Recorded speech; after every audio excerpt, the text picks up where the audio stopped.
პრემიერი კომერსანტთან ინტერვიუში ამბობს, რომ რუსეთი მზად არის საქართველოსთან ურთიერთობების დალაგებისთვის, თუმცა აყენებს გარკვეულ პირობებს. რას გვეტყოდით აი ამ განცხადებასთან დაკავშირებით? პირველ რიგში იმას, რომ საქართველოს წინა ხელისუფლებას რო ეღიარებინა დამოუკიდებლობა აფხაზეთის და სამხრეთ ოსეთის, იქაც იქნებოდა თანახმა რუსეთის ხელისუფლება დიალოგის, მიუხედავად იმისა, რომ მედვედევი მანდვე ამბობს, დღევანდელ განცხადებაშივე ამბობს, რომ ჩვენ არ ვიყავით მომხრე მხოლოდ სააკაშვილთან ლაპარაკით, თორემ ნებისმიერ დავალაპარაკებითო აი ამ კონტექსტში. ყველასთან დაილაპარაკებდა, რომ ყოფილიყო საქართველოს ხელისუფლება წინა თანახმა ესე იგი ამ აღიარების. არც წინა და არც დღევანდელი ხელისუფლება ამ აღიარების მომხრე არ არის. აქედან გამომდინარე, ორივე მხარეს მოგვიწევს სხვა მიმართულებებით ძებნა გზებისა, როგორ შეიძლება დიალოგის ფორმატი რომ შედგეს. და ის რომ დიალოგის გარკვეული ფორმატი უნდა შედგეს, ამას ვამბობდი. ამ წინა ხელისუფლების დროსაც და იმის წინა ხელისუფლების დროსაც. მე მქონდა აქცენტი ყოველთვის იმაზე გაკეთებული, რომ ეს ყოფილიყო საქართველოს ინტერესებიდან გამომდინარე და არა მხოლოდ კულუარული დიალოგი, რომელსაც ეკონომიკური დივიდენდები მოქონდა მავანისთვის, როგორც წინა ისე იმის წინა ხელისუფლებაში. და ეს უნდა ყოფილიყო, ესე იგი, საქმიანი და ასე ვთქვათ, მომავალზე ორიენტირებული დიალოგი.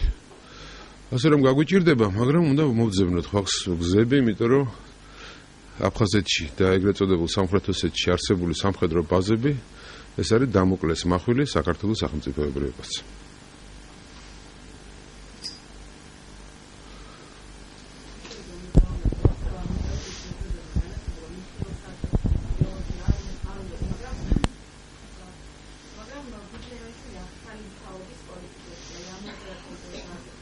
როგორ თქვი, რომ არ უნდათ, მაგრამ ილაპარაკებდნენ მეთქი იმ შემთხვევაში, რომ ყოფილიყო მიხეილ სააკაშვილის მხრიდან თანხმობა იმაზე აღიარებას. ახალი თაობის მე არ მახსოვს ეს სიტყვა, მე ახალი პოლიტიკოსია, მე ესე წავიკითხე, ახალი თაობა წერა, ნოვოე პაკალენი? სხვა თაობის. ხო, თაობასთან დაკავშირებით მე არ ვიცი რა იგულისხმობა დედებმა, იმიტომ რომ გაუგებარია თუ ასაკს გულისხმობს. ახალი ასაკით ივანიშვილი უფროსია ვიდრე სააკაშვილი. არ ვიცი ამ შემთხვევაში. თაობა ჩემთვის ნიშნავს, ესე იგი, ესე ვთქვათ, გარკვეული ასაკობრივ ცენს. არ ვიცი რა იგულისხმება ნამდვილად.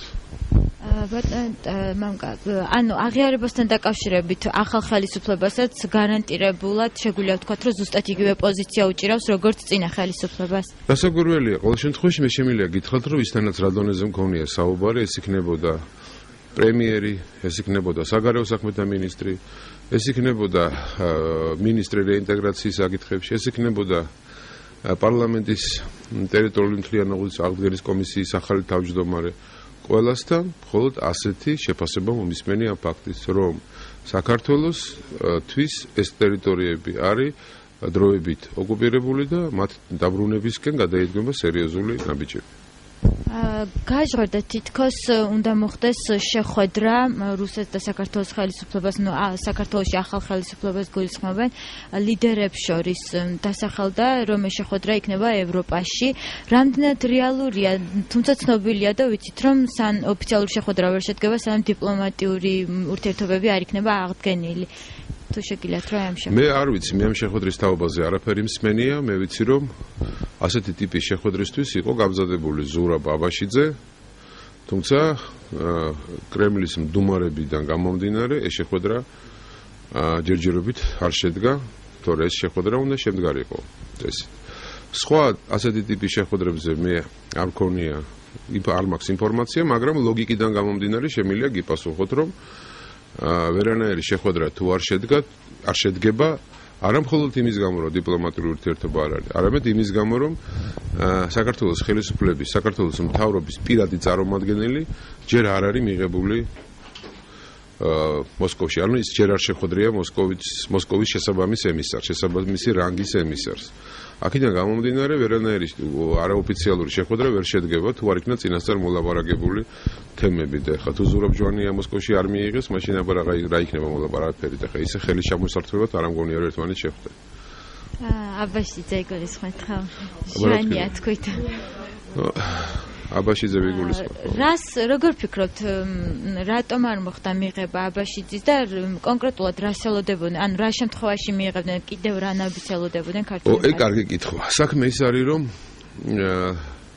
მე მქონდა შეხვედრა, მე და ჩემს კოლეგებს მქონდა საექსპერტო წრეების წარმომადგენლებთან რუსეთის შეხვედრა სტამბოლში, რომელსაც ქვია სტამბოლის პროცესი. ეს არის გაიმართა ნოემბრის შუა წელს. იქ ქონდა შეხვედრა და ბუნებრივია, მიუხედავად იმისა, რომ ლოგიკიდან გამომდინარე შეიძლება გწოდნო ამ კითხვაზე პასუხი, მაინც დავსვით ეს შეკითხვა.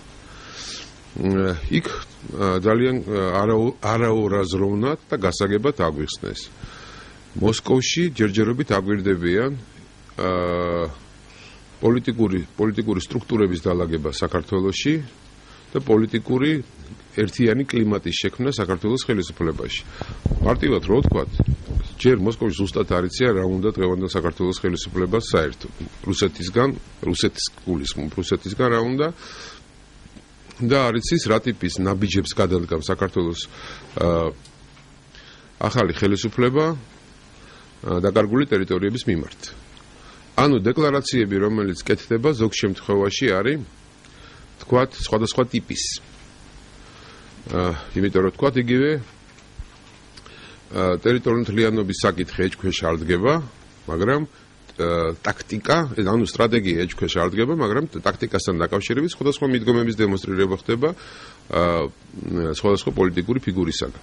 ამიტომ უნდათ რომ ქონდეთ ჩამოყალიბებული, გააზრებული სურათი და იცოდნენ ზუსტად რას აპირებს ივანიშვილი და მისი ხელისუფლება.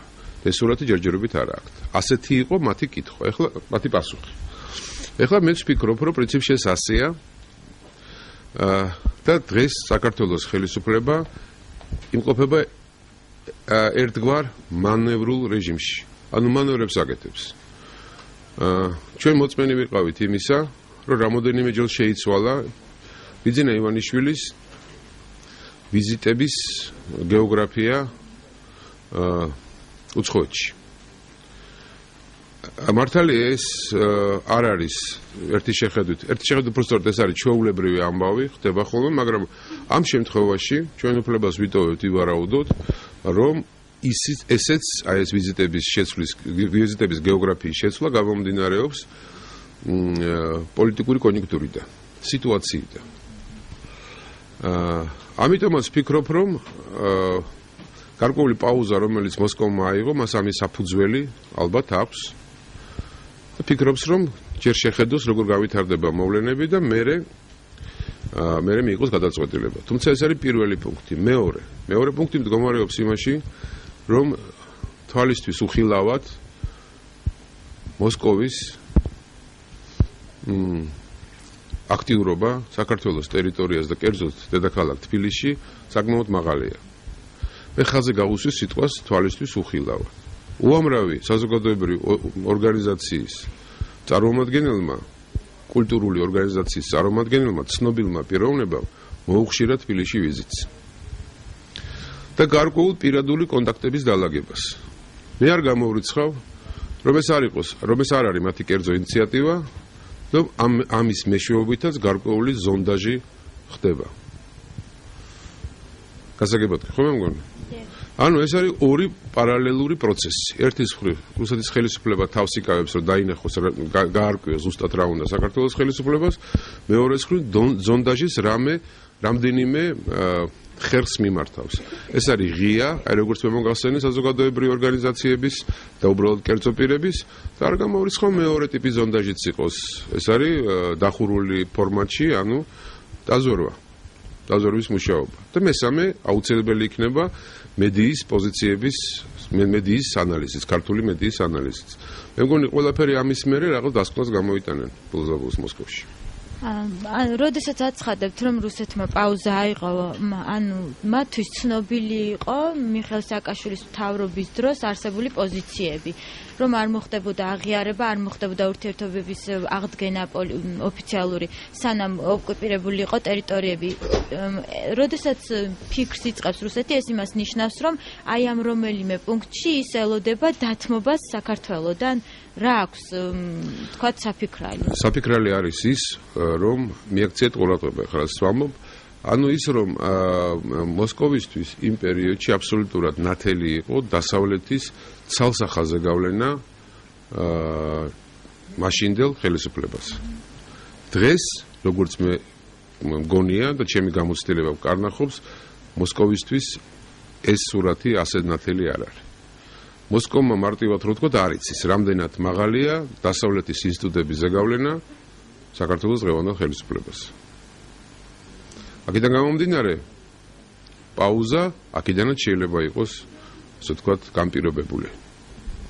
თავიდან ითქვა, რომ თუ სანამ ზურაბ აბაშიძის კანდიდატურა საერთოდ განიხილებოდა წინა საარჩევნოთა, ოცნება ყოველთვის ამბობდა, რომ პირველი ნაბიჯი იქნება ეს სახალხო ურთიერთობების აღდგენა ოკუპირებული ადგილობრივ მაცხოვრებლებთან. აი ეს პროცესი რა ეტაპზე არის და იცით რა მაინტერესებს, როდესაც თქვათ იქნება ურთიერთობები ამ ადამიანებთან და ხალხთან, რუსეთის რეაქცია როგორ იქნება, ან თუ თქვათ მიიღეთ პირველი შედეგები მათი რეაქციიდან? რუსეთის რეაქცია ასეთი ტიპის კონტაქტებზე სხვადასხვა კუთხეში განსხვავებულია. აფხაზეთში არის ლოიალური შედარებით, ეგრეთ წოდებულ სამხრეთ ოსეთში მკაცრი. მაგრამ თვითონ სამხრეთ ოსეთში მიდგომები განსხვავებულია. მაგალითად, ახალგორის რაიონში და იქ განლაგებული რუსეთის საჯარისო ფორმირებების და მესაზღვრეების ხელმძღვანელობა ბევრად უფრო ლოიალურად იქცევა, ვიდრე დანარჩენ ადგილებში, სამხრეთ ოსეთის სხვა კუთხეებში განლაგებული შესაბამისი სტრუქტურების წარმომადგენლები. მაგრამ მე მინდა გითხრათ ერთი რამ. ყველაზე საინტერესო ალბათ ის არის, რომ როგორც ოსურ, ისე აფხაზურ საზოგადოებაში, რაც არანაკლებ საინტერესოა და საკვირველიც არის, ორივე ამ კუთხეებში განლაგებულ რუსულ სამხედრო ფორმირებების ხელმძღვანელობაში არის გარკვეული მოლოდინის რეჟიმი. რაში მდგომარეობს ეს მოლოდინის რეჟიმი? რთული სათქმელია და ცალსახად ვერ იტყვი. მაგრამ განწყობები რომ შეიცვალა ფაქტია. ეხლა რასაკვირველია, აფხაზური მედია, რომელიც შედარებით კი არა, ბევრად უფრო წინ არის, ვიდრე ოსური მედია, აგრესიულია ნებისმიერი განცხადების მიმართ.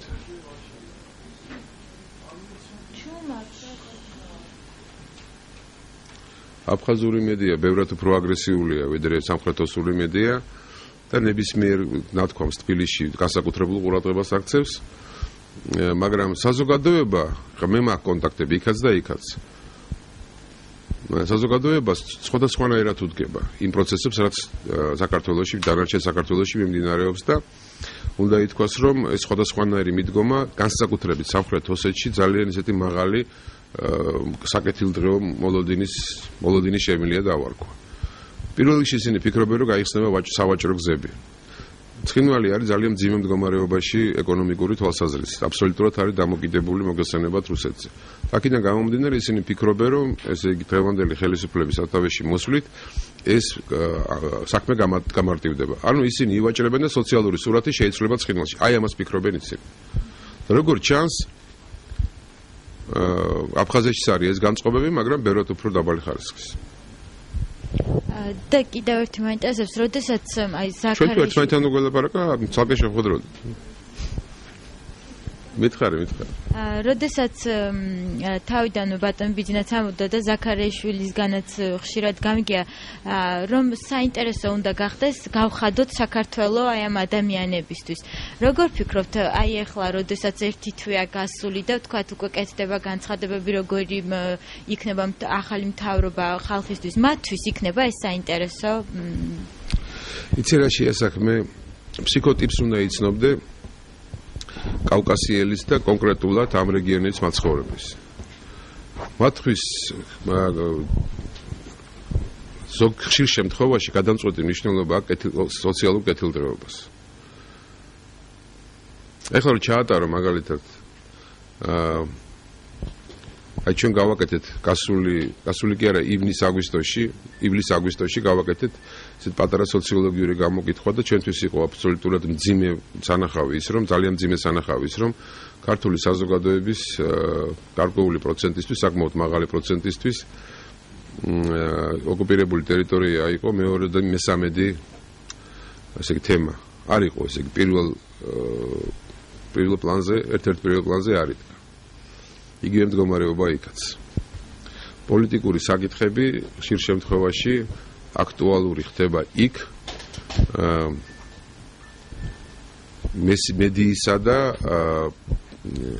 ინტელიგენციის ასე ვთქვათ მცირე ფენის მეშვეობით თორე სხვა შემთხვევაში ძირითადად საკითხი არის სოციალური ეხლა სოციალური საკითხი რადგან არის აქტიური სოციალური პრობლემები შეიძლება გადაიჭრას ეკონომიკური კეთილდღეობის ეკონომიკის ამუშავების და ეკონომიკური დინამიკის შემთხვევაში და ეკონომიკური დინამიკა ვერ მიეღწევა ცხინვალის შემთხვევაში ვერანაირად იმიტომ რომ აბსოლუტურად 100% ბიუჯეტი დამოკიდებულია რუსეთზე და რასაც აძლევენ იმას ჭამენ მარტივად რო ვთქვა ამიტომ საჭიროა ვიღაცას და ვაჭრობა რაღაცა ტიპის ურთიერთობები რომ ეს ეკონომიკური დინამიკა შეიცვალოს და ამის იმედი აქვს მეთქი ამას ვამბობთ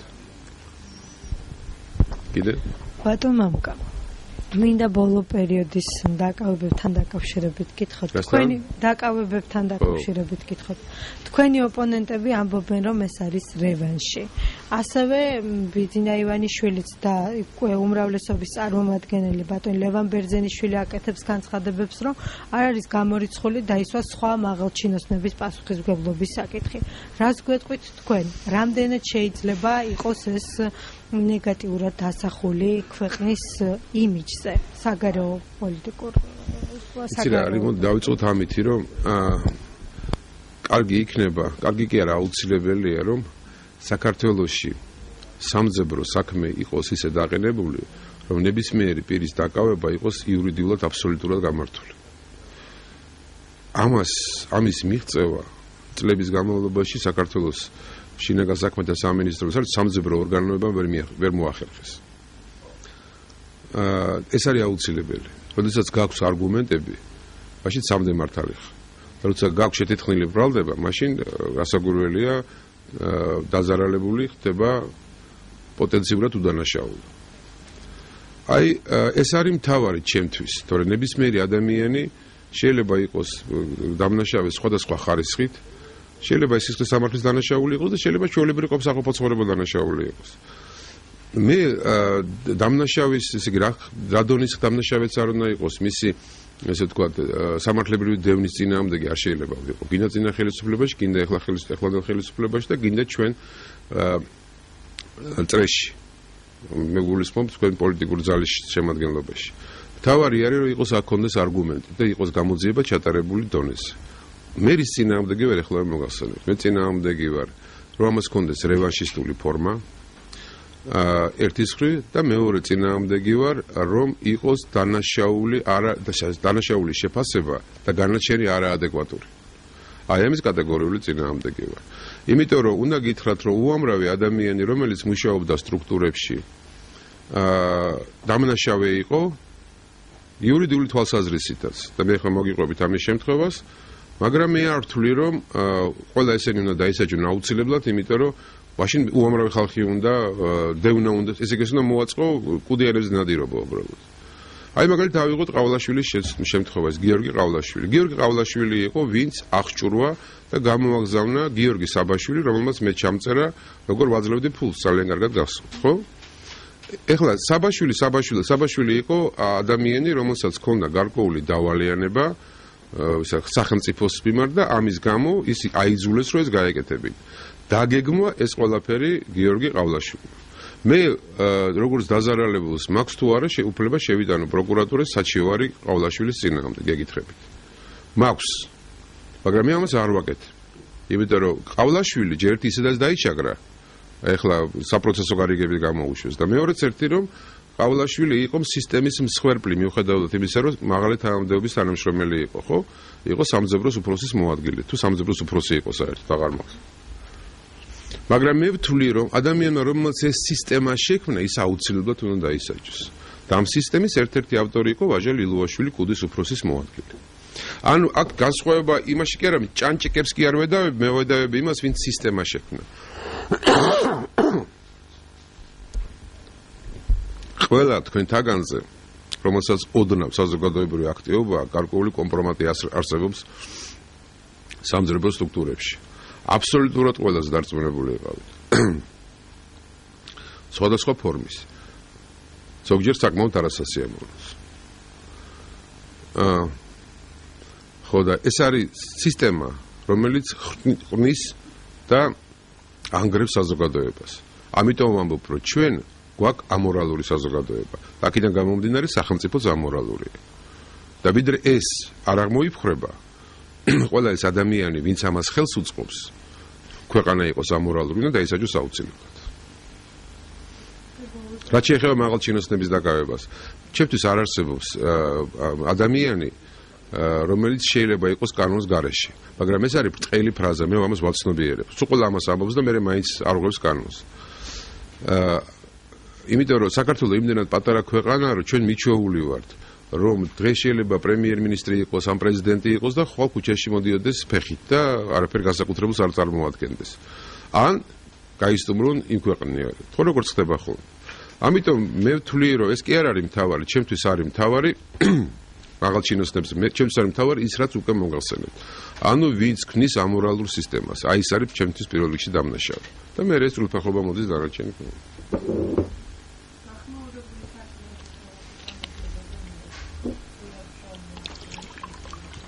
Oh.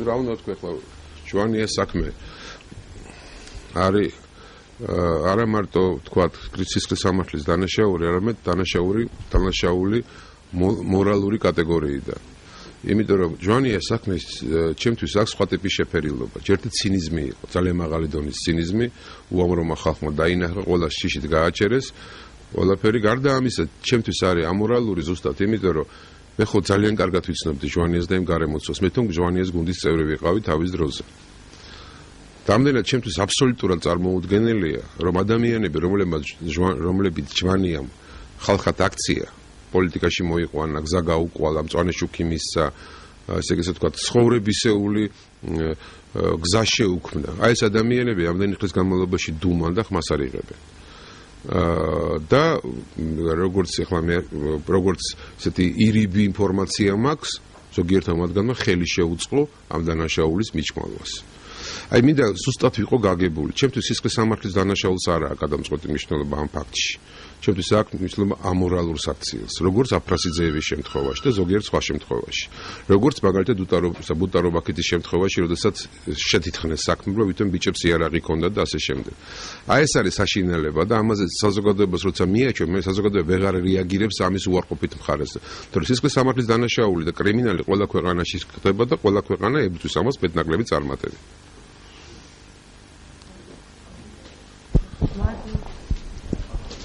მე ერთ რამეს მინდა შევეხო ლაფანყურს თუ გაინტერესებთ და ძალიან მინდა ამას ყურადღება განსაკუთრებული მიაქციოთ ლაფანყურთან დაკავშირებით მინდა გითხრათ თუ გაინტერესებთ რა ვიცი ესე იგი აქ არის ეგეთი თემა ხალხი უნდა აი რამ მიგიყვანა ლაფანყურამდე გეტყვით რასაც მე ყოველთვის ვამბობდი ну ხშირად ეს ხდებოდა ძირითადად კვირის პალიტრის მეშვეობით მაგრამ არა ახლა გადავწყვეტი მნიშვნელობა ამ ამბავს საქართველოს ეს კუთხე არის ვაჰაბიზმის ნავსაყუდარი ნავსაყუდელი ბანკის გულისხმობა ეს არის ძალიან ცუდი მოვლენა მართალია ვაჰაბიზმს სალაფიზმს თუ გინდას დავარქვათ არა აქვს ის ფორმა რაც აქვს ჩრდილოეთ კავკასიაში მაგრამ დღეს ესია ხვალ შეიძლება სხვანაირად იყოს ხო ანუ დღეს მას აქვს იარაღად წმინდა წიგნი ყურანის სახით ხვალ შეიძლება იარაღი ჰქონდეს ავტომატი და პოლიტიკურ ისლამს ვისაც როგორ უნდა ისე იყენებს. თავარი ეს კი არ არის თავარი, ის არის როცა მე ვლაპარაკობ ქმედებაზე, ვინ შექმნა აი ესეთი ფორმა ბანკის ხეობაში. ადგილობრივმა ვაჰაბიტებმაც კი არიციან ახალგაზრდებს გულისხმობ განსაკუთრებით, რომ აი ეს ფორმა შექმნა საქართველოს ძალოვანი სტრუქტურების წარმომადგენლებმა. ერთ-ერთი მათგანი მე გვარს არ დავასახელებ, გუშინ დააპატიმეს. ეს არის მისი know-how. იმისთვის რომ ემართა პანკისის ხეობა, ამისთვის აი მაქსიმალურად გააძლიერეს ვაჰაბიტები, ვაჰაბიტების ხელში გადავიდა ყველა ბიზნესი, მართალია მცირეა, ეგ ხეტყის ბიზნესია ძირითადად, მაგრამ მთელი ეს ბიზნესი გადავიდა ვაჰაბიტების ხელში, რაც ყველაზე საინტერესოა, ახლო აღმოსავლეთიდან შემოსული ფულის წილში ეჯდნენ ისინი აი ამ ვაჰაბიტური ჯამაათის ხელმძღვანელებს. ვაჰაბიტური ჯამაათის ხელმძღვანელების დამსახურება იმ ბიჭების ჩამოყვანა პანკისის ხეობაში და შემდეგ სამსხვერპლოზე გაყვანა. ანუ ვაჰაბიტური ჯამაათის ხელმძღვანელების რამოდენიმე ჩეჩენი ემისრის, რომელიც იყო საქართველოს სპეცსამსახურების თანამშრომელი და საქართველოს სპეცსამსახურების რიგი ხელმძღვანელების ერთობლივი ოპერაცია იყო ეს ყველაფერი, რაც მოხდა პანკისის ხეობაში. სწორედ მე უნდა გითხრათ, რომ ვინც სახელდება ლიდერები ამ ოპერაციის ჩატარების, ასაც ლაფანყურში მოხდა საბოლოო ჯამში. ეს ლიდერები კონკრეტულ შემთხვევაში მოქმედებდნენ მხოლოდ, თორემ მანამდე პროცესები მიიყვანეს სხვა ადამიანებმა, რომელსაც აქამდე მიიყვანეს, სხვა ადამიანები არსებობენ, რომელსაც აქამდე მიიყვანეს, ესე იგი მთელი ეს პროცესები, რაც მოხდა საბოლოო ჯამში ლაფანყურში. ძალიან ცუდა. იმიტომ რომ რა დავალებას და რა ფუნქციაც მათ ჰქონდათ, მათ ეს ფუნქცია არ შეასრულეს. აი მაგაში ეს საქმე. მე შემიძლია რასაკვირველი ამის თქმა, მაგრამ მე ამით ხელს შეუუშლი პროცესს გამოძიებისას. მათ სხვა რამ ევალებოდათ, სხვა რამ უნდა ჩაედინათ. მე არ გავუსვამ ხაზს იმას, რომ მათ ბიძინა ივანიშვილის გოლობა ქონდა ჩასადენი მოსაწყობი, აქ სხვა ტიპის დავალება იყო. მე სხვა ტიპის ინფორმაცია მქონდა მაგალითად და ამის თაობაზე ვაფრთხილებდი თვითონ სავარაუდო მონაწილეებსაც კი. მაგრამ საბოლოო ჯამში მათ ეს დავალება არ შეასრულეს, ამიტომ ისინი გადაისროლეს ლაფანყურში, აი ამ ხეობაში, იმიტაცია გააკეთეს დაღესტანში შეჭრის და საბოლოო ჯამში ეს ხალხი არ დაჭირდა და გაანადგურეს. ამ ხალხის განადგურება მოხდა მხოლოდ იმიტომ, რომ ისინი საჭირონი აღარ გახდნენ. სხვა აი ამ ტიპის დავალება ქონდათ დაახლოებით. ამ ტიპის დავალება შემიძლია გეოგრაფია დაგისახელოთ სამხრეთ ოსეთის მიმდებარე ტერიტორიას. მოწმის სტატუსის ხონები იყვნენ ბოლოს კი. მაგრამ უნდა გითხრათ, რომ იმ ჯგუფში, რომელიც იყო მოწმის სტატუსის პერიოდში, ანუ მაშინ კი ქართველებიც იყვნენ. ხო, იმ ქართველების მოძებნა კიდე საჭირო. არა.